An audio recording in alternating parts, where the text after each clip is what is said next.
شريك لك لبيك لبيك اللهم لبيك لبيك لا شريك لك لبيك إن الحمد والنعمة لك والملك لا شريك لك لبيك لبيك اللهم لبيك. بسم اللہ الرحمن الرحیم.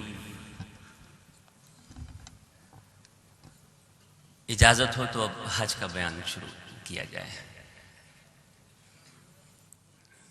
دعا کیجیے گا میرے لیے کہ اللہ میرے حافظے کو مضبوط رکھے اور اللہ اور اس کے رسول کی شان میں کوئی گستاخی نہ ہو اور تاریخ کے حوالے سے پوری ایمانداری اور سچائی سے بیان کر سکوں. اس کی وجہ یہ ہے کہ نبی کا نام میرے واسطے عنوان حیات ہے.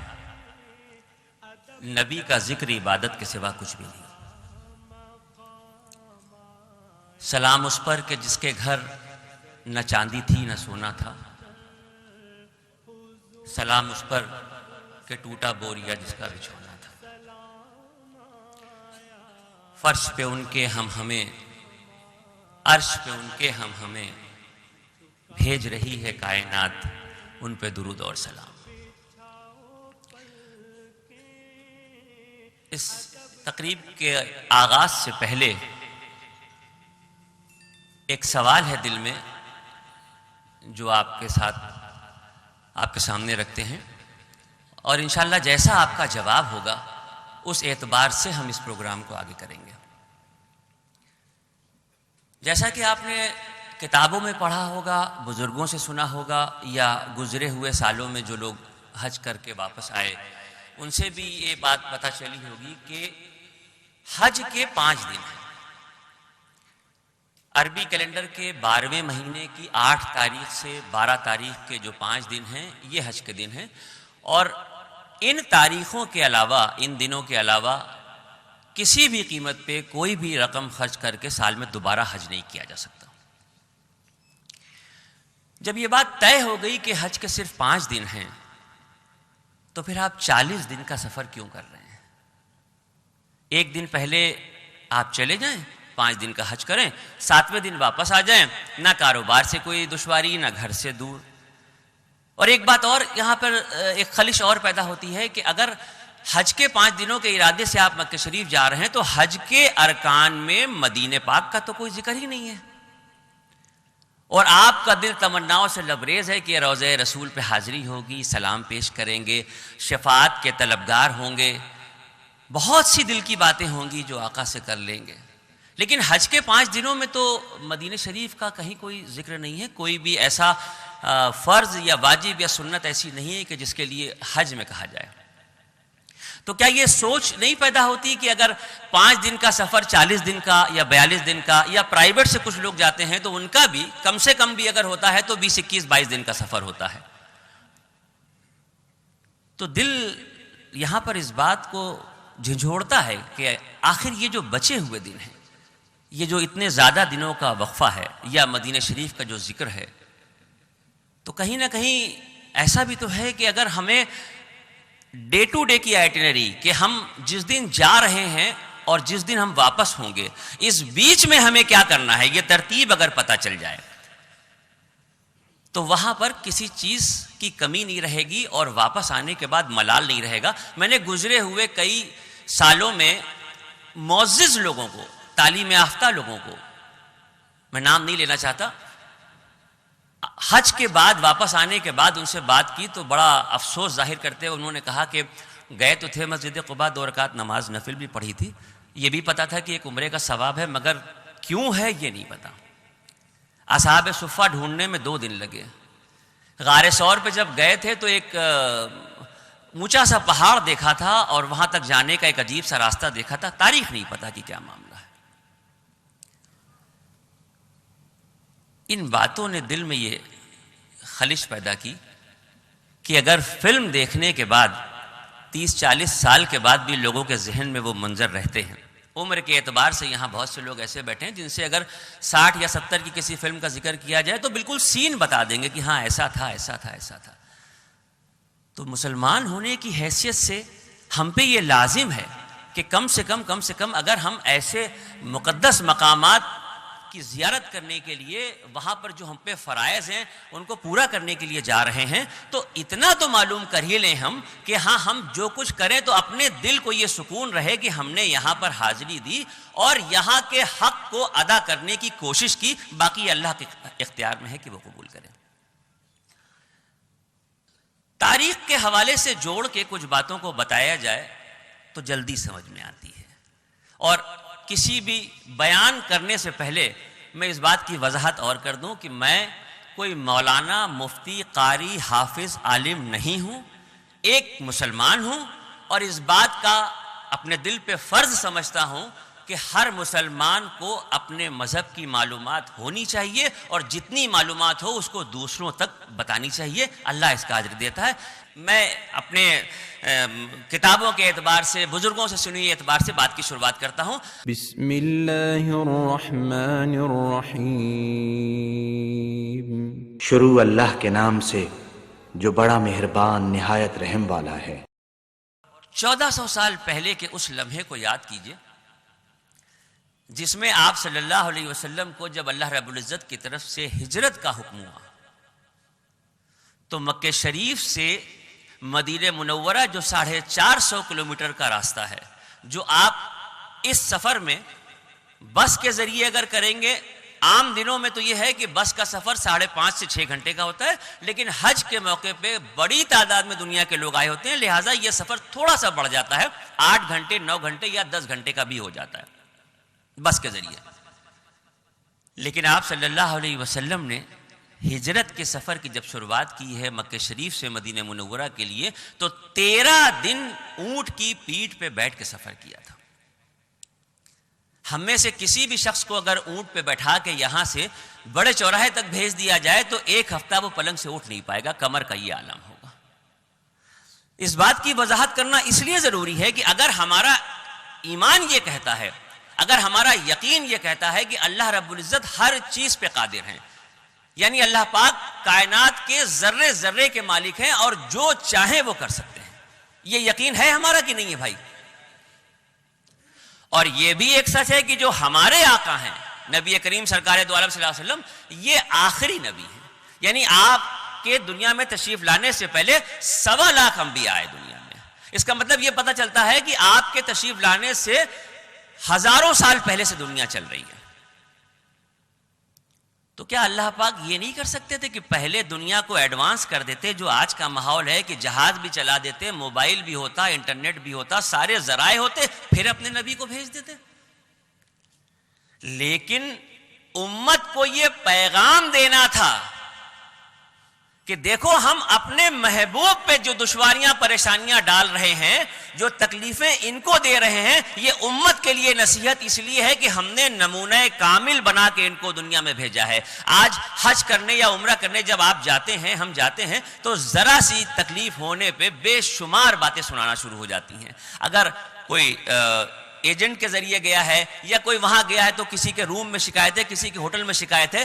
آپ اندازہ کیجئے ذرا، چند لمحوں کے لیے سوچ کے دیکھیے، اللہ نے دنیا میں امیر غریب ہر طرح کے لوگ بنائے ہیں، لیکن تصور کی دولت سے ہر شخص کو مالا مال کیا ہے۔ آپ بیٹھے بیٹھے سوچ کے دیکھیے کہ 1400 سال پہلے کا وہ منظر، ریتیلا علاقہ، سڑکوں کا پتہ نہیں، راستے میں کھانے پینے کی کوئی ہوٹل نہیں، اور اونٹ کی پیٹھ پہ سوار ہو کے 13 دن کا سفر کر رہے ہیں۔ وہ مشقتیں کیا آج کے دور کا انسان برداشت کر سکتا ہے؟ لیکن یہ بات بتانا ضروری اس لیے تھی کہ آپ صلی اللہ علیہ وسلم نے جب 40 برس کی عمر میں نبوت کا اعلان کیا، اس وقت امت مسلمہ پہ کوئی فرائض نہیں تھا۔ جس دن آپ صلی اللہ علیہ وسلم نے مکہ شریف میں اللہ رب العزت کے حکم سے نبوت کا اعلان کیا ہے دوسری وحی کے نزول کے بعد، اس وقت نماز، روزہ، حج، زکوٰۃ کچھ فرض نہیں تھا مسلمانوں پہ، اور نبوت کے اعلان کے 6 برس کے بعد آپ کو معراج پہ بلایا گیا ہے، اور اس وقت تحفتاً امت مسلمہ کو نماز دی گئی ہے۔ تو یہ بات دل میں خلش پیدا کرتی ہے کہ مشرکین مکہ جو آپ کے دشمن تھے، لمحہ لمحہ آپ کو تکلیفیں اور اذیتیں پہنچا رہے تھے، لیکن چونکہ کوئی فرض نہیں تھا، بھئی آج کے مسلمان کی پہچان کیا ہے؟ آج کے مسلمان کی پہچان یہ ہے کہ اگر آپ اسٹیشن پہ ہیں، ایئرپورٹ پہ ہیں، یا کسی ایسی جگہ پہ ہیں جہاں بہت سے مذہب کے لوگ ہیں، وہاں اگر آپ جانماز بچھا کے نماز پڑھنے لگیں تو دور سے آدمی کہہ دے گا ہاں یہ مسلمان ہے. یا رمضان کا مہینہ ہے اور کسی نے آپ سے کہا کہ بھئی چائے پی لیے، تو آپ نے کہا نہیں ہم تو روزے سے ہیں. تو یعنی نماز، روزہ، حج، زکوٰۃ، یہ ایسے فرائض ہیں جس سے آج ہماری شناخت ہو رہی ہے کہ مسلمان ہیں.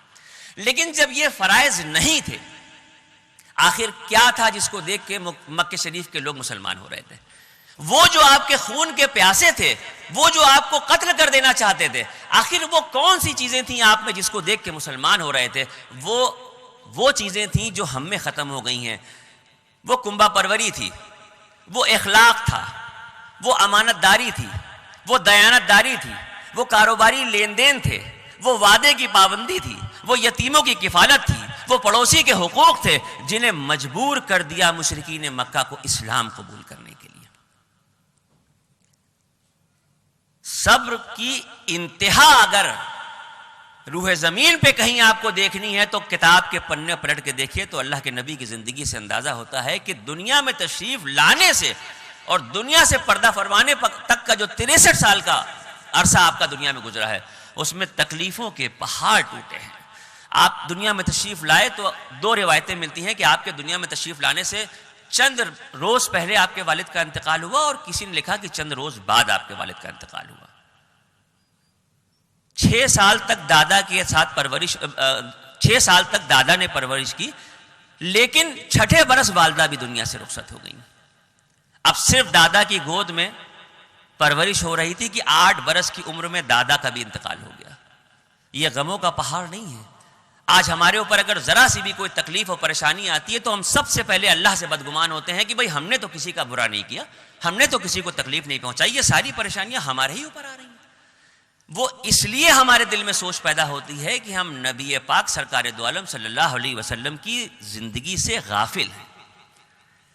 اگر ہم ان کی زندگی کے کتاب کے پنوں کو پلٹ کے دیکھ لیں گے تو ہمیں یہ احساس ہو جائے گا کہ اگر اللہ اپنے محبوب کو اتنی آزمائشوں میں ڈال سکتے ہیں تو ہم تو کسی جگہ کھڑے نہیں ہوتے. مدینہ شریف کا جب ذکر شروع ہوتا ہے تو مدینہ شریف کی شروعات مسجد نبوی سے شروع ہوتی ہے، لیکن میں باقی مسجد نبوی سے آگے تو آپ کو پوری ترتیب اسی طرح سے بتاؤں گا جو تاریخ بتاتی ہے. لیکن مسجد نبوی کی سنگ بنیاد رکھنے سے پہلے اللہ کے نبی جب مدینہ پاک پہنچے ہیں تو آپ کا مدینے میں سفر شروع کیسے ہوا تھا، میں وہاں سے شروع کروں گا انشاءاللہ رحمان. جب مدینے کی بستی میں آپ پہنچے تو اس زمانے میں مدینہ شہر کے نام سے نہیں جانا جاتا تھا. چھوٹے چھوٹے قبیلے ہوا کرتے تھے، تابا، طیبہ، یثرب، قبا، اس طریقے الگ الگ چھوٹے چھوٹے سے بستیاں تھیں، چھوٹے چھوٹے سے قبیلے تھے. قبا نام کی بستی میں کلثوم ابن حزم کے مکان میں آپ صلی اللہ علیہ وسلم نے قیام فرمایا. یہ مسجد قبا ہے. مکی زندگی کے 53 سالوں میں نبی کریم سرکار دو عالم صلی اللہ علیہ وسلم نے کسی مسجد کی تعمیر نہیں کی، کیونکہ مکہ شریف میں نمازوں کا فرض ہو جانے کے بعد اللہ رب العزت کی طرف سے 5 وقت کی نمازیں فرض کر دینے کے بعد بھی مکے میں مسلمانوں پہ ایسا ظلم تھا کہ علی اعلان نماز نہیں پڑھ سکتے تھے. مکے کے مسلمان اپنے گھروں میں نماز پڑھتے تھے، گھاٹی میں نماز پڑھتے تھے، کسی غار میں جا کے نماز پڑھتے تھے، پہاڑوں کے پیچھے پڑھتے تھے، علی اعلان نماز نہیں پڑھ سکتے تھے. لہٰذا وہ موقع ہی نہیں تھا، وہ حالات ہی نہیں تھے کہ کوئی مسجد کی تعمیر ہوتی. لہٰذا مکی زندگی کے 53 برسوں میں نبی کریم صلی اللہ علیہ وسلم نے کسی مسجد کی تعمیر نہیں کی. اور جب مکے سے ہجرت فرما کے مدینے کی طرف چلے ہیں تو قبا نام کی بستی میں کلثوم ابن حزم کے مکان میں آپ صلی اللہ علیہ وسلم نے قیام فرمایا.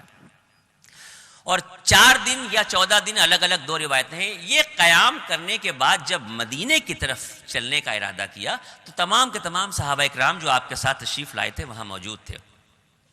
ایک مقدس صحابی ہیں حضرت عمار بن یاسر رضی اللہ تعالیٰ عنہ.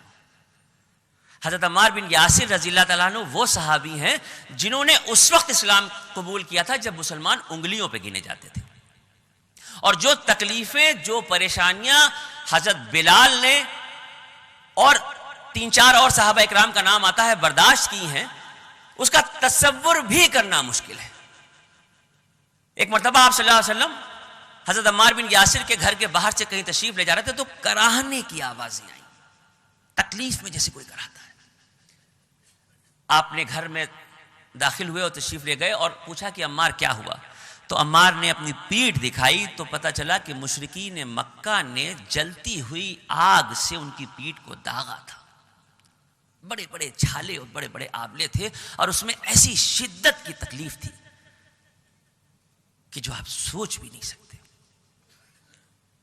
آپ صلی اللہ علیہ وسلم نے اپنا لعاب دہن ان چھالوں پہ، ان آبلوں پہ لگایا، اور جس طرح اللہ پاک نے ابراہیم علیہ السلام پہ آتش نمرود کو گلزار کر دیا تھا، اسی طرح آپ صلی اللہ علیہ وسلم کے لعاب دہن کے لگنے سے عمار بن یاسر کی اس تکلیف میں شفا ہوئی. اور ایک تاریخ اور پتہ چلتی ہے کہ مسلمانوں کی تاریخ میں سب سے پہلے شہادت پانے والی حضرت عمار بن یاسر کی والدہ ہیں حضرت بی بی سمیہ. مشرکین مکہ کا جب ظلم پڑ رہا تھا تو انہوں نے اس وقت جو لوگ اسلام لا چکے تھے سب سے پہلے جس کو شہید کیا وہ بی بی سمیہ تھی جو آپ کی والدہ تھی. اس موقع پہ آگے بڑھتے ہیں اور ہاتھ جوڑ کر عرض کرتے ہیں کہ یا رسول اللہ کیا یہ مناسب نہ ہوگا کہ آپ کے قیام کی مسرت میں یہاں ایک مسجد کی تعمیر کی جائے؟ آپ صلی اللہ علیہ وسلم نے اس خیال کو پسند فرمایا.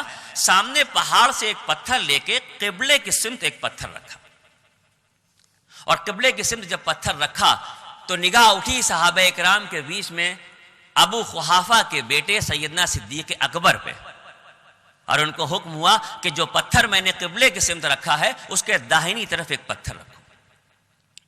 حضرت ابو بکر نے جب داہنی طرف پتھر رکھا تو ارشاد نبوی ہوتا ہے فاروق اعظم پہ کہ اس پتھر کے داہنی طرف تم ایک پتھر رکھو.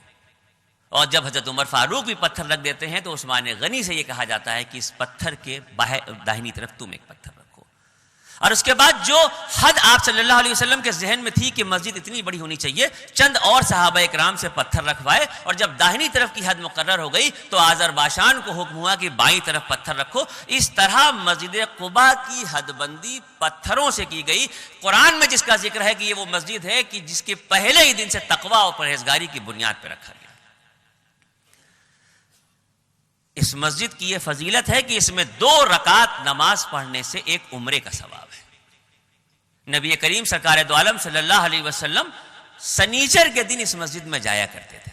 فاروق اعظم ہفتے میں 2 دن، سنیچر کے دن اور اس کے علاوہ کسی ایک دن اور اس مسجد میں نماز پڑھنے جایا کرتے تھے. آپ اندازہ کر سکتے ہیں اس مسجد کیا فضیلت ہوگی. بات تو اس مسجد کی یہاں پہ ختم ہو گئی، لیکن میرے دماغ میں کچھ نہ کچھ یہ لگتا ہے کہ ابھی اس میں اور کچھ چھپا ہوا ہے. جب وہاں پر تمام صحابہ اکرام موجود تھے تو یہ جو پتھروں کی حد بندی کی گئی، جس ترتیب سے کی گئی، یہ بات یہاں پہ ختم ہو جاتی ہے، لیکن مجھے لگتا ہے کہ یہاں پہ ختم نہیں ہوتی. اس وقت اللہ رب العزت نے اپنے محبوب کے ذریعے امت کو یہ بتا دیا کہ نبی کریم سرکار دو عالم صلی اللہ علیہ وسلم جب دنیا سے پردہ فرمائیں گے تو اس کے بعد کس ترتیب سے مسلمانوں کے خلیفہ مقرر ہوں گے. کسی کے ذہن میں اس وقت یہ بات نہیں تھی، کیونکہ جس دن یہ واقعہ ہوا ہے، اس مسجد کی سنگ بنیاد رکھی گئی ہے، اس کے بعد 10 برس کا عرصہ آپ نے مدینہ منورہ میں گزارا ہے. لیکن اللہ رب العزت نے اسی وقت لوگوں کے دلوں پہ اس بات کو القا کر دیا کہ جب آقا نامدار صلی اللہ علیہ وسلم دنیاوی اعتبار سے دنیا کی زندگی پوری کر کے ہمارے پاس آئیں گے تو تم آپس میں جھگڑا نہ کرنا، ترتیب میں ابھی بتا دیتا ہوں. یوں مسجد قباء کی حد بندی ہوتی ہے. آپ اس مسجد میں جائیے گا، جب آپ کو موقع ملے جائیے گا، کم سے کم 2 رکعت نماز ضرور پڑھیے گا. اور باقی آپ کی خوشی کی بات ہے، عام طور پہ ہوتا کیا ہے کہ لوگ زیارت والی بسوں میں بیٹھتے ہیں یا زیارت کی کاروں میں بیٹھتے ہیں. وہ زیارت والے چونکہ کمانے والے لوگ ہوتے ہیں، ڈرائیوروں کا آمدنی کا ذریعہ ہوتا ہے، تو وہ بہت جلدی سب جگہ زیارت کراتے ہیں اور آپ کو مسجدوں کے باہر لے جاتے ہیں اور کہتے ہیں جائیے 2 رکعت نماز پڑھ کے جلدی سے آ جائیے، کیونکہ ان کی آمدنی کا ذریعہ ہوتا ہے. تو میں اپنے لوگوں کو یہ مشورہ دیتا ہوں کہ آپ 4 آدمی 5 آدمی یا 10 آدمی اپنی ایک سواری کر لیجئے اور اس کو 10-20 ریال زیادہ لگے تو دے دیجئے کہ بھئی ہم فرصت سے کریں گے. کم سے کم ایسی مقدس جگہ پہ جائیں تو 10 12 15 20 جو بھی ہو سکے کچھ تو نمازیں پڑھیں، اپنے ثواب کو بڑھا سکیں. مسجد قباء کی حد بندی کرنے کے بعد آپ صلی اللہ علیہ وسلم مدینے کی بستی کی طرف چلتے ہیں. آپ اپنی اونٹنی پہ سوار تھے، اونٹنی کا نام قصوہ تھا. آپ اپنی اونٹنی پہ سوار مسجد قباء سے مدینے کی بستی کی طرف تشریف لے جا رہے تھے. یہ تقریباً 6 میل کا فاصلہ ہے. اس زمانے میں اطلاع کا کوئی ذریعہ تو تھا نہیں, کوئی موبائل یا فون تو تھا نہیں کہ پہلے سے میسج پہنچ جاتا ہے کہ ہاں بھائی 5 کلومیٹر کے فاصلے پہ اللہ کے نبی ہیں, 4 کلومیٹر کے فاصلے. اب تو پروٹوکول چلتا ہے نا, منٹ پہ کہ فلانے چوراہے سے فلانے صاحب کراس کر رہے ہیں. اس زمانے میں تو ایسا تھا نہیں.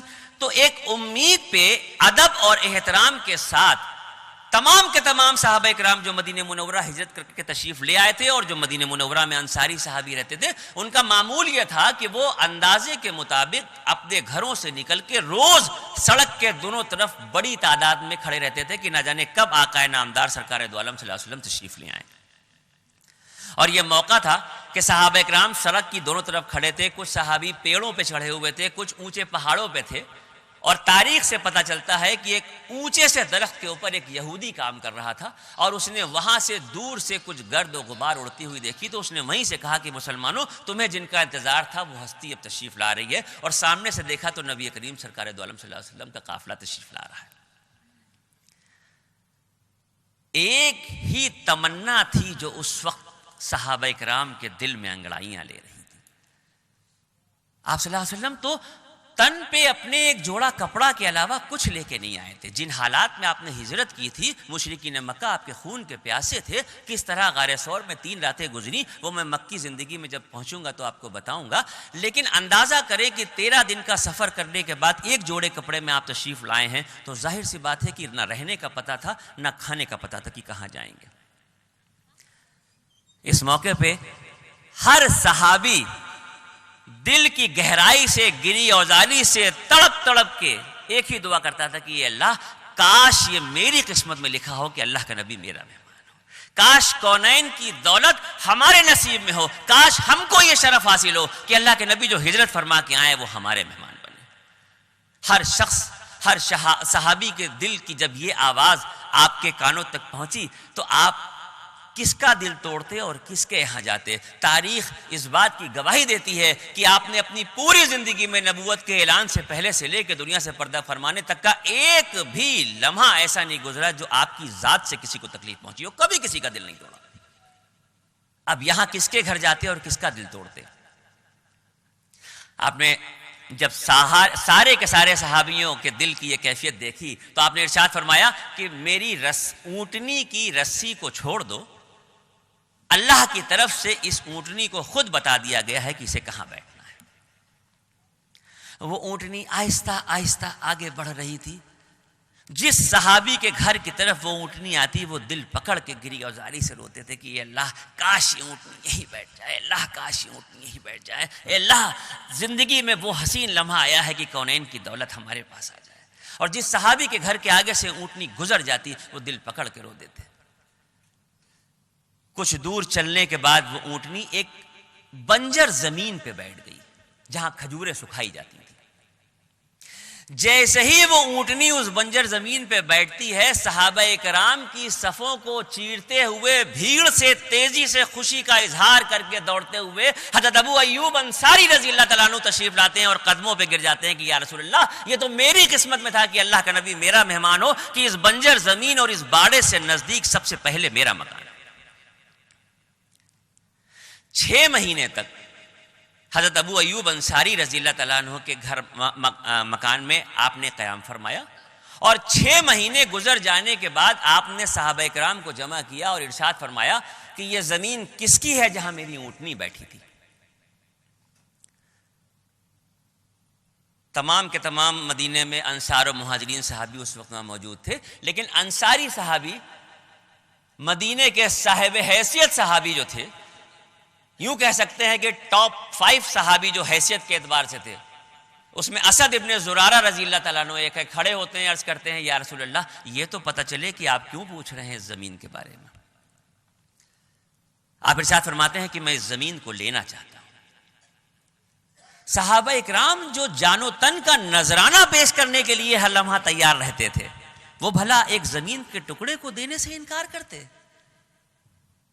اسی وقت عرض کرتے ہیں کہ یا رسول اللہ یہ زمین ہماری طرف سے نذر ہے. آپ ارشاد فرماتے ہیں کہ نہیں, مجھے پہلے یہ پتا چلے کہ یہ زمین ہے کس کی. تو اسد ابن زرارہ بتاتے ہیں کہ 2 یتیم بچے سہل اور سہیل کی یہ زمین ہے، لیکن پورا مدینہ شہر اس بات کو جانتا ہے کہ یہ دونوں معصوم یتیم بچے میری کفالت میں ہیں، میں ان کی پرورش کرتا ہوں اور ان کی طرف سے وہ زمین میں آپ کو ہدیتاً نذر کر رہا ہوں۔ بات سمجھ میں آتی ہے؟ ایک صاحب حیثیت شخص یہ بات کہہ رہا ہے کہ یہ زمین ہم آپ، اچھا انہوں نے یہ بھی کہا کہ ہم اس زمین کو نذر کرتے ہیں اور اس کے بدلے مدینے کا جو فلاں باغ ہے ہمارا، وہ باغ ہمیں ان بچوں کے نام کیے دیتے ہیں۔ یعنی آپ صلی اللہ علیہ وسلم کی جو خواہش ہے اس زمین کی، تو میں نذر کر دیتا ہوں اور ان بچوں کی حق تلفی نہ ہو، لہٰذا فلاں باغ بچوں کے نام کر دیتا ہوں۔ بات تو سمجھ میں آتی ہے، کوئی غلط بات تو ہے نہیں اس میں۔ لیکن امت کو یہ پیغام دینا تھا کہ بڑوں کو اس بات کا حق نہیں ہے کہ اپنی مرضی سے یتیموں کے مال پہ کوئی فیصلہ کر دے۔ آپ نے ارشاد فرمایا کہ نہیں، میں اس زمین کو قیمتاً لوں گا۔ اگر اس زمین کی قیمت مقرر کی جائے، اگر اس کی نیلامی کی جائے تو اس کی کیا قیمت ہوگی؟ آپس میں صحابہ کرام میں مشورہ ہوا تو یہ طے پایا کہ 10 دینار اس زمین کی قیمت ہونی چاہیے۔ حضرت ابوبکر صدیق رضی اللہ تعالیٰ عنہ کو حکم ہوا کہ 10 دینار اس کی قیمت ادا کی جائے، اور 10 دینار میں وہ زمین کا ٹکڑا لیا گیا جہاں مسجد نبوی کی تعمیر ہوئی۔ آپ صلی اللہ علیہ وسلم نے ارشاد فرمایا کہ کسی اور کی طرف نہ دیکھو، اپنے بازو پہ بھروسہ کرو، آؤ ہم خود مل کے اس مسجد کی تعمیر کرتے ہیں۔ اور دنیا کے نقشے پہ سب سے پہلا آرکیٹیکٹ نمایاں ہوا کہ آپ صلی اللہ علیہ وسلم نے خود اس کا نقشہ بنایا۔ حضرت ام سلمہ کی روایت ہے کہ میں نے اپنی آنکھوں سے دیکھا کہ اللہ کے نبی کے شانوں پہ درخت کے موٹے موٹے تنے ہوتے تھے، بڑے بڑے پتھر آپ صلی اللہ علیہ وسلم خود اپنے کندھوں پہ اٹھا رہے تھے، آپ کا دامن، آپ کے کرتے کے دامن میں مٹی بھری ہوتی تھی۔ ہوتا تو یہ ہے کہ اگر کوئی سرمایہ دار کسی پروگرام کو بنائے تو اس کے چاہنے والے اسے کام نہیں کرنے دیتے، اور وہ بھی یہ سوچتا ہے کہ میں نے تو حکم دے دیا، اب تو یہ سب ہیں کام کرنے والے۔ لیکن آپ نے فرمایا کہ یہ مساوات کے خلاف ہے، ہم اور تم برابر ہیں، ہم مل کے برابر سے کام کریں گے۔ ایسی اعلیٰ مرتبت شخصیت جسے دونوں جہان کا مالک کہا جاتا ہے، وہ کرتے کے دامن میں مٹی اٹھا اٹھا کے لا رہے ہیں، کندھوں پہ بڑے بڑے پتھر ہیں اور بڑے بڑے درخت کے تنے ہیں، اور رجز کے اشعار گاتے ہوئے مسجد نبوی کی تعمیر کی جاتی ہے۔ اس زمانے میں پورے مدینے شہر کی آبادی جتنے حصے میں تھی، اس زمانے میں پورے مدینے شہر کی آبادی جتنے حصے میں تھی، آج اتنے حصے میں صرف مسجد نبوی ہے۔ اسی لیے میں آپ لوگوں سے یہ گزارش کرتا ہوں کہ جب آپ مدینے پاک پہنچ جائیں، اپنے کمرے پہ پہنچ جائیں، غسل کر کے، نہا کے، صاف کپڑے پہن کے، نئے ہوں تو اچھا ہے ورنہ صاف ہوں، خوشبو لگا کے جب آپ اپنے کمرے سے مسجد نبوی کی طرف چلیں، ادب اور احترام لازم ہے۔ ہر راہ کو دیکھیے الفت کی نظر سے، ہر راہ کو دیکھیے الفت کی نظر سے، شاید کہ وہ گزرے ہوں اسی راہ گزر سے۔ جگہ پر آج آپ کی قسمت آپ کو لے آئی ہے کہ جہاں دیدار عام تھا ان کا ایک زمانہ تھا۔ آج بے بسی کے عالم میں امت مسلمہ کی نگاہیں جس چہرہ مبارک کو ڈھونڈتی ہیں، ایک زمانہ تھا کہ دیدار عام تھا۔ مسجد نبوی کی جب تعمیر کی ہے آپ صلی اللہ علیہ وسلم، اس وقت تک تو چونکہ اندازے سے نماز کا وقت جبرائیل علیہ السلام نے بتایا تھا، تو جب وقت ہوتا تھا تو نمازیں لوگ پڑھنے لگتے تھے۔ لیکن اب جب مدینے پہنچنے کے بعد مسجد کی تعمیر کی اور مسجد سے ملے ہوئے 2 حجرے آپ نے اپنے قیام کے لیے بنائے، یہ طے ہو گیا کہ اب یہیں آپ تشریف فرما ہوں گے، تو پھر سوال یہ پیدا ہوا کہ لوگوں کو نماز کے لیے کیسے بلایا جائے۔ آج مسلم علاقوں میں جب 5 وقت کی نماز کا وقت ہوتا ہے تو تقریباً ہر گھر میں الگ الگ کئی مسجدوں کی آواز کانوں میں سنائی دیتی ہے، لیکن ہم اتنے بے پرواہ ہو چکے ہیں کہ ہم ایک کان سے اذان کی آواز سن کے دوسرے کان سے نکال دیتے ہیں۔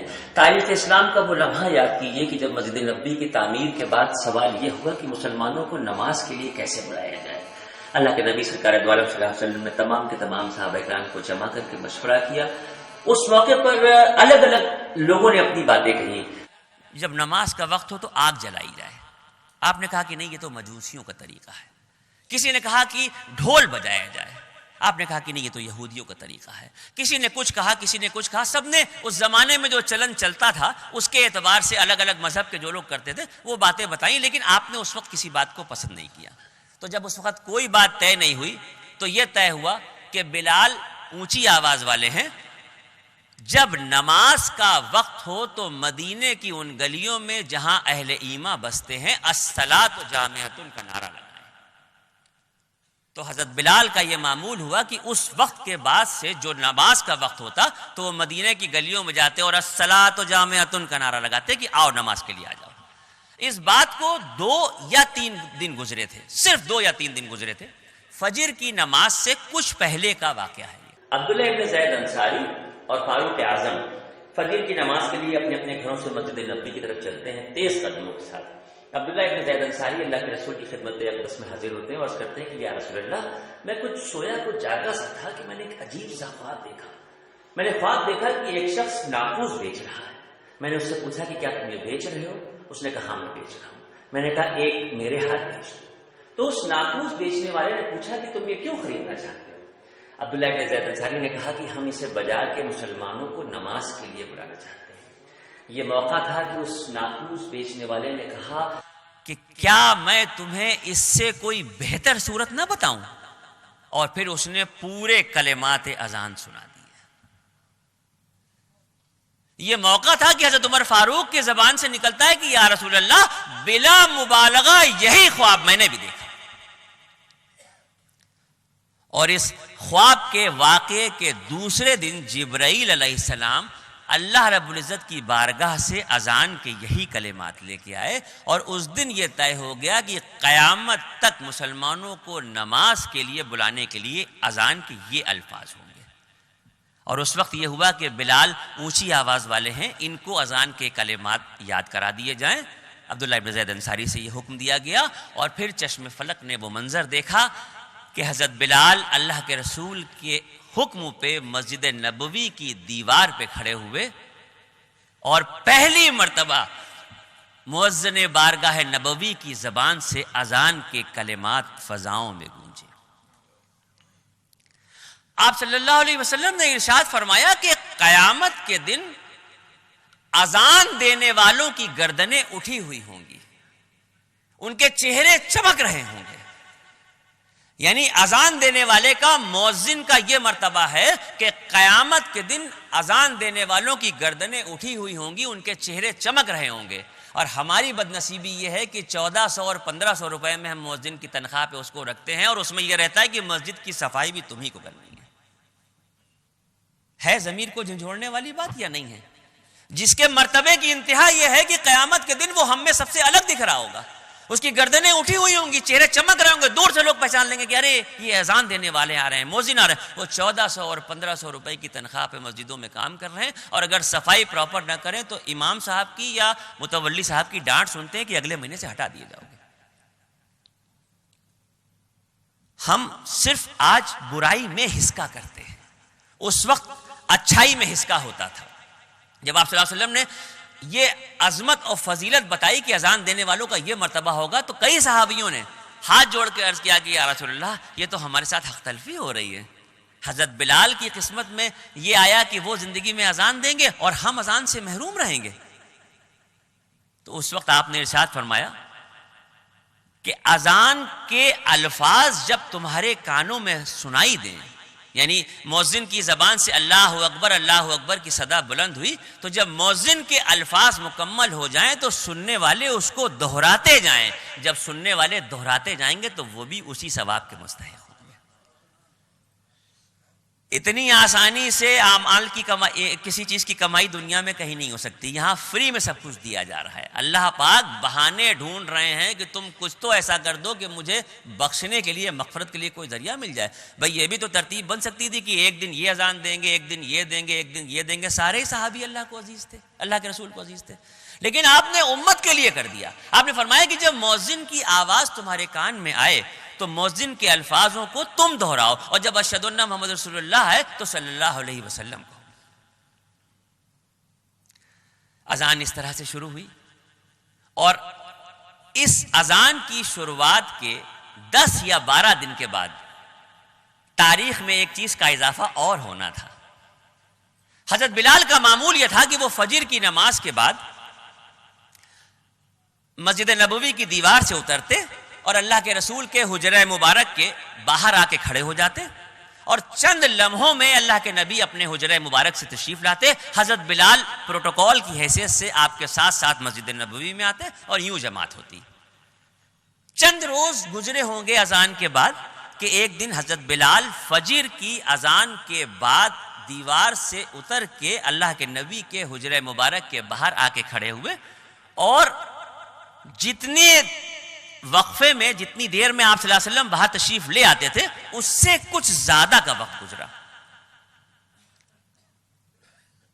حضرت بلال کے دل میں اچانک یہ خیال آیا کہ ایسا تو نہیں ہے کہ تمام مشکلوں پریشانیوں سے جو ذہنی تناؤ رہتا ہے, جو الجھن رہتی ہے, تو ایسا تو نہیں ہے کہ اللہ کے نبی آرام فرما رہے ہیں, ابھی نیند نہ کھلی ہو اور نماز قضا ہو جائے. یہ بڑا اچھا خیال تھا کہ اللہ کے نبی کی نماز نہ قضا ہو. لیکن اگر ہم میں سے کوئی ہوتا حضرت بلال کی جگہ پہ تو ہم لوگ وہیں سے آواز دیتے یا رسول اللہ آ جائیے, اذان کا وقت ہو گیا, اذان ہو گئی, نماز قضا ہو جائے گی. وہاں لمحہ لمحہ احترام لازم تھا. وہاں یہ پتا تھا کہ ہم کس عظیم شخصیت کے ساتھ کھڑے ہیں اور کس سے گفتگو کر رہے ہیں. لہٰذا ادباً احتراماً حجرہ مبارک کے باہر انتظار کرنے کے بعد حضرت بلال کی زبان سے اچانک نکلا الصلاۃ خیر من النوم, سونے سے بہتر ہے نماز. ابھی یہ جملہ ادا ہو ہی رہا تھا کہ مسکراتے ہوئے آپ صلی اللہ علیہ وسلم اپنے حجرہ مبارک کا پردہ اٹھاتے ہیں اور باہر تشریف لاتے ہیں, حضرت بلال کو دیکھتے ہیں اور مسکرا کے کہتے ہیں کہ فجر کی اذان میں اس فقرے کو بھی شامل کر لو. اب قیامت تک اذان کے الفاظ میں کسی کو پھیر بدل کرنے کی کوئی اجازت نہیں ہے. مسجد نبوی آج اس طرح کی ہے, فرش پہ ان کے ہم ہمیں, عرش پہ ان کے ہم ہمیں, بھیج رہی ہے کائنات ان پہ درود اور سلام. جب گنبد آج کثرت سے درود پڑھیے. لوگوں کو بشارت ہوئی ہے اس بات کی کہ جنہوں نے کثرت سے مدینہ پاک میں درود پاک کا نذرانہ پیش کیا ہے ان کو اللہ کے نبی کی بشارت ہوئی ہے. مسجد نبوی اتنے علاقے میں بن چکی ہے جتنے میں مدینہ تھا, اور مسجد نبوی کے بہت سے دروازے, ایک اندازے کے مطابق 100 سے زیادہ دروازے ہیں. آپ کسی بھی دروازے سے داخل ہوئیں گے تو روضہ رسول تک پہنچ جائیں گے. لیکن یہاں پہ دو باتیں آتی ہیں. ایک بات تو یہ ہے کہ آپ کسی بھی دروازے سے اگر مسجد نبوی میں داخل ہوتے ہیں تو دل میں اس بات کا خیال رکھیے گا کہ اس دروازے سے داخل ہونے کے بعد روضہ رسول تک پہنچنے کے لیے نہ جانے کون کون سے صحابہ کرام کے گھروں سے ہوتے ہوئے آپ جا رہے ہیں. سارے مکان تو وہیں بنے ہوئے تھے, بستی تو وہی تھی. لیکن کتابوں میں ایک چیز اور پڑھنے کو ملی ہے کہ جب آپ پہلی مرتبہ مدینہ شریف پہنچے تو مسجد نبوی میں داخل ہونے کے لیے باب جبرائیل سے داخل ہونا افضل ہے. یوں تو مسجد نبوی ہی افضل ہے, کسی بھی دروازے سے آپ جائیں. لیکن میں یہ سمجھتا ہوں کہ سب سے بڑا کاروباری وہ ہوتا ہے جو اپنے کام میں پروفٹ کو زیادہ سے زیادہ بڑھانے کی کوشش کرے. اگر آج آپ کو یہ پتا چل جائے کہ یہ جو چیز تم بیچ رہے ہو گورنمنٹ کی طرف سے کل اس کا بھاؤ بڑھنے والا ہے تو کسی بھی قیمت پہ آدمی آج وہ مال نہیں بیچے گا, روک لے گا کہ کل بیچیں گے. اور دنیا کی کرنسی مال ہے, آخرت کی کرنسی اعمال ہے.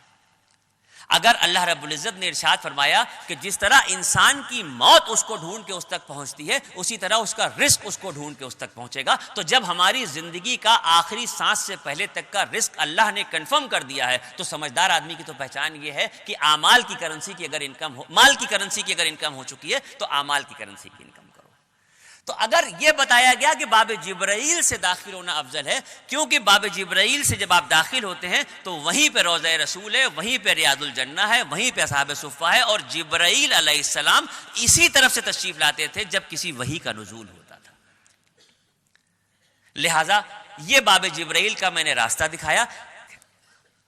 تو جو باب بقی کا دروازہ ہے جہاں سے آپ کو بھیڑ نکلتی ہوئی دکھے گی، یہ پہچان ہے، پوری مسجد نبوی کے کسی بھی دروازے پر نکل ڈالیے گا تو لوگ آ رہے ہوں گے، جا رہے ہوں گے، لیکن واحد یہ دروازہ ہوگا جس سے لوگ صرف آ رہے ہوں گے۔ تو جس دروازے سے لوگوں کو صرف آتا ہوا دیکھیے، اس سے ٹھیک پہلے ایک دروازہ ہے جو باب جبرائیل ہے۔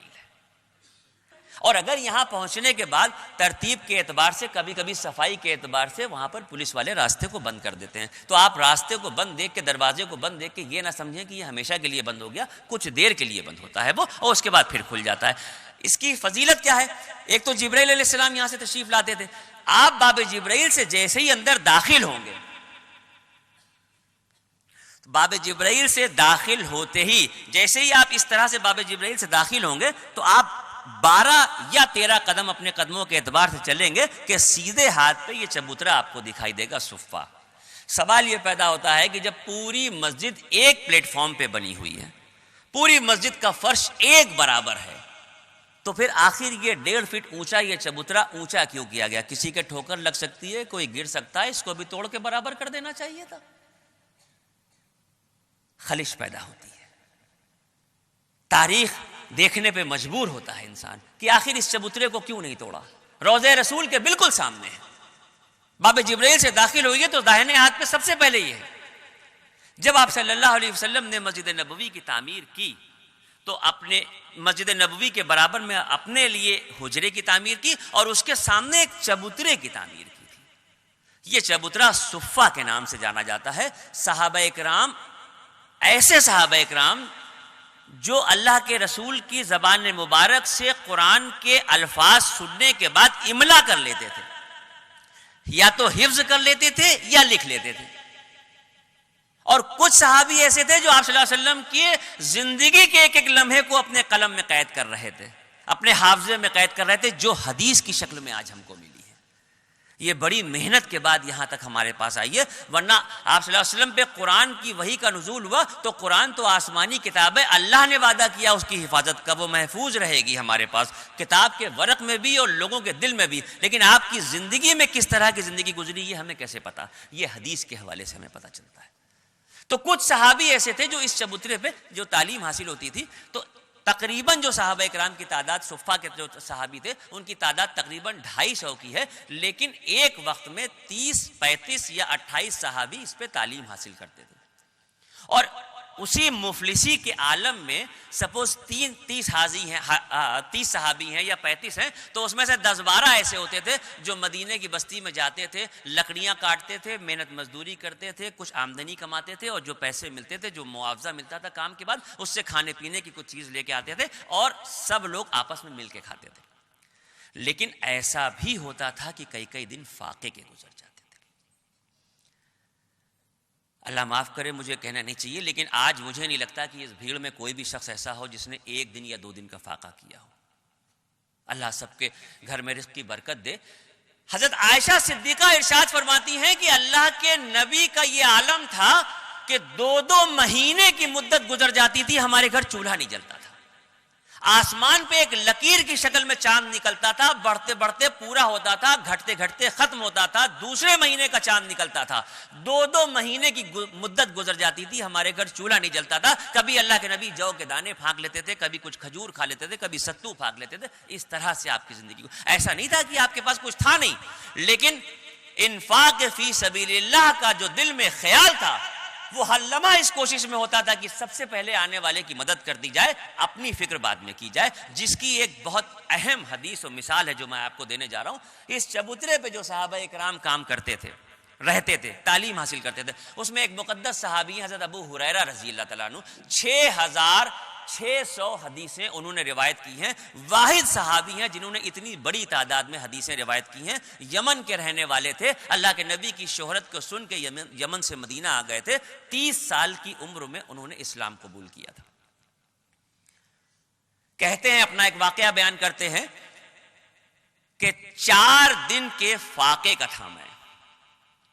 حضرت ابو ہریرہ ارشاد فرماتے ہیں کہ 4 دن سے میں فاقے سے تھا، زبان پہ کچھ نہیں گیا تھا، تالو میں زبان چپک رہی تھی، اور یہ عالم تھا کہ کھڑے ہونے کی بھی تاب نہیں تھی۔ جب 4 دن کے فاقے کے بعد ناقابل برداشت کیفیت ہوئی تو دل میں یہ طے کیا کہ اس صفے چبوترے سے اتریں گے اور سامنے مسجد نبوی کے دروازے پہ جا کے کھڑے ہو جائیں گے اور آنے والے پہلے کوئی بھی شخص ہو اس سے ہاتھ پھیلا کے بھیک مانگ لیں گے، کیونکہ اب کھڑے ہونے کی بھی تاب نہیں۔ چند لمحوں کا انتظار کیا ہوگا کہ دیکھا سامنے سے صدیق اکبر تشریف لا رہے ہیں۔ دل خوش ہو گیا کہ یہ تو ویسے ہی فراغ دل ہیں، لوگوں کی بڑی مدد کرتے ہیں، میں ان سے فوراً بھیک مانگ لوں گا کہ میری مدد کر دیجئے۔ اور جیسے ہی صدیق اکبر نزدیک آئے تو دل میں دوسرا خیال آ گیا کہ اللہ کے نبی نے یہ بھی ارشاد فرمایا ہے کہ اگر تمہارے جسم میں اتنی قوت ہے کہ محنت کر کے ایک وقت کی روٹی کما کے کھا سکتے ہو تو خبردار کسی کے سامنے ہاتھ نہ پھیلانا۔ اب ایک طرف اللہ کے رسول کا یہ فرمان کہ کسی کے سامنے ہاتھ نہ پھیلانا، اور دوسری طرف یہ عالم ہے کہ بھوک سے کھڑے نہیں ہو پا رہے، تو پھر اچانک عقل کا استعمال کیا، صدیق اکبر کو روکا، سلام کیا، اور سلام کرنے کے بعد ان سے کہنے لگے کہ قرآن پاک کی ایک آیت کے معنی ہمیں سمجھ میں نہیں آ رہے ہیں، آپ بتا دیجئے۔ اور کون سی آیت پڑھی؟ قرآن پاک کی وہ آیت پڑھی کہ جس کے معنی یہ ہیں کہ تم کسی کے صاف اجلے کپڑے نہ دیکھو، اس کے اندرونی حالات معلوم کرو، اور اگر وہ تکلیف و پریشانی میں ہے تو اس کی مدد کر دو۔ دل میں یہ خیال تھا کہ اس بات کو سننے کے بعد صدیق اکبر میرے دل کی کیفیت کو سمجھ لیں گے اور میری مدد کر دیں گے، کچھ نہ کچھ ہمیں دے دیں گے۔ بات سمجھ میں بھی آتی ہے، مگر صدیق اکبر نے جب اس بات کو سنا تو وہ سمجھے کہ صفہ کا طالب علم ہے، اپنے علم کا اضافہ کرنا چاہتا ہے، لہٰذا انہوں نے اس کے معنی بتائے اور آگے چل دیے۔ ابو ہریرہ کہتے ہیں کہ میرے دل کی ایک عجب سی کیفیت تھی کہ یہ تو اتنے ذہین ہیں، سمجھدار ہیں، فراغ دل ہیں، اور میں نے سرے راہ کھڑے ہو کے ان سے یہ جملہ کہا، یہ میری بات کو کیوں نہیں سمجھے؟ اب تو مجھ سے برداشت نہیں ہے، اب کوئی بھی آئے گا تو میں اس سے مانگ لوں گا۔ یہ سوچ ہی رہے تھے کہ سامنے سے دیکھا کہ فاروق اعظم تشریف لا رہے ہیں، اور جیسے ہی فاروق اعظم تشریف نزدیک لائے انہوں نے سلام کیا، اس سے پہلے کہ بھیک مانگنے کے لیے ہاتھ پھیلاتے، پھر اللہ کے نبی کا وہ خیال آیا اور پھر ارادہ بدل دیا اور ان سے کہا کہ مجھے قرآن کی ایک آیت کے معنی سمجھ میں نہیں آ رہے ہیں، اور دوبارہ اس آیت کو پڑھ دیا۔ فاروق اعظم بھی سمجھے کہ یہ صفہ کا طالب علم ہے، اپنے دین کی، اپنے علم کی صحیح جانکاری کر کے اضافہ کرنا چاہ رہا، انہوں نے بھی اس کے معنی بتائے اور آگے چل دیے۔ حضرت ابو ہریرہ کہتے ہیں کہ اس وقت میرے دل کی یہ کیفیت تھی کہ میرا جی چاہتا تھا کہ میں چلا کے کہوں کہ آپ میری آنکھوں سے جھانکتی ہوئی بھوک کو کیوں نہیں دیکھ پا رہے ہیں، آپ میرے چہرے سے اور میرے لہجے کی لرزش سے کیوں نہیں سمجھ پا رہے ہیں کہ میں کیا پوچھنا چاہتا ہوں اور آپ کیا کہہ رہے ہیں۔ ابھی اس کشمکش اور آزمائش میں کھڑے تھے کہ دور سے دیکھا کہ آقا نامدار نبی کریم سرکار دو عالم صلی اللہ علیہ وسلم تشریف لا رہے ہیں۔ نگاہ برق نہیں، چہرہ آفتاب نہیں، وہ آدمی ہے مگر دیکھنے کی تاب نہیں۔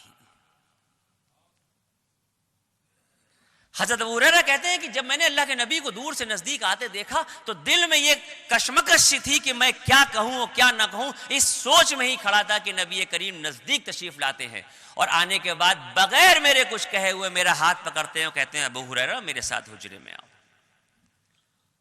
میں کہتا ہوں نا کہ وہ ہے دربار آقا کا، وہاں بن مانگے ملتا ہے، ارے ناداں وہاں دامن کو پھیلایا نہیں کرتے۔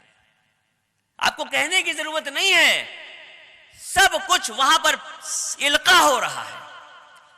ابو ہریرہ جنہوں نے دو مقدس صحابہ اکرام سے دل کی کیفیت کو بیان کرنا چاہا تو وہ معنی بتا کے چلے گئے، اور یہ ہمارے آقا تھے جن سے کچھ نہیں کہا اور ہاتھ پکڑا اور حجرے میں لے آئے، اور جب حجرے میں تشریف لے آئے تو پوچھا کہ گھر میں کچھ کھانے کو ہے، تو معلوم ہوا 3 دن سے گھر میں فاقہ ہے۔ اندازہ کر کے دیکھیے، سوچ کے دیکھیے تو روئیں کھڑے ہو جائیں گے، کس کے گھر میں 3 دن کا فاقہ ہے، اور بے بسی کا عالم یہ کہ اپنے ساتھ کسی مہمان کو لے کے آئے ہیں کہ اس کی بھوک مٹائیں، اور گھر میں خود کچھ کھانے کے لیے نہیں ہے۔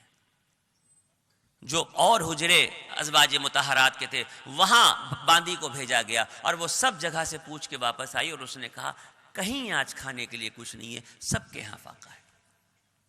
حضرت ابو ہریرہ کہتے ہیں کہ میرے دل کی ایک عجب سی کیفیت تھی اور مجھے دل میں یہ خیال ہو رہا تھا کہ یا اللہ یہ کیا مجھ سے غلطی ہو گئی کہ اللہ کے نبی جو میری مدد کرنا چاہتے ہیں اور خاموش بیٹھے ہوئے ہیں کہ اللہ کوئی اسباب پیدا کرے. ابھی چند لمحوں کا وقت گزرا تھا کہ ایک باندی دوڑی آئی اور اس نے بتایا کہ یا رسول اللہ فلانی ازواج مطہرات آپ فلانی آپ کی اہلیہ کے یہاں کوئی دودھ کا ایک پیالہ دے گیا ہے. آپ نے ارشاد فرمایا کہ فوراً وہ دودھ کا پیالہ لے آؤ. وہ دودھ کا بھرا ہوا پیالہ آیا تو وہ دودھ کا بھرا ہوا پیالہ آپ نے ابو ہریرہ کو دیا اور کہا اس کو لے کے جاؤ صفہ کے جو اور طالب علم ہیں ان کو بھی پلاؤ اور خود بھی پیو. ابو ہریرہ کہتے ہیں کہ میرے جسم کے روئیں کھڑے ہو گئے کہ یہ مجھ سے کیا گناہ ہو گیا کہ آج میری وجہ سے اللہ کے رسول کے ایک فاقے میں اور اضافہ ہو گیا. لیکن ادب اور احترام ایسا تھا کہ بات کو انکار نہیں کر سکتے تھے کیونکہ اللہ کے نبی نے جو ارشاد فرما دیا تو پھر آخر حرف آخر ہوتا تھا.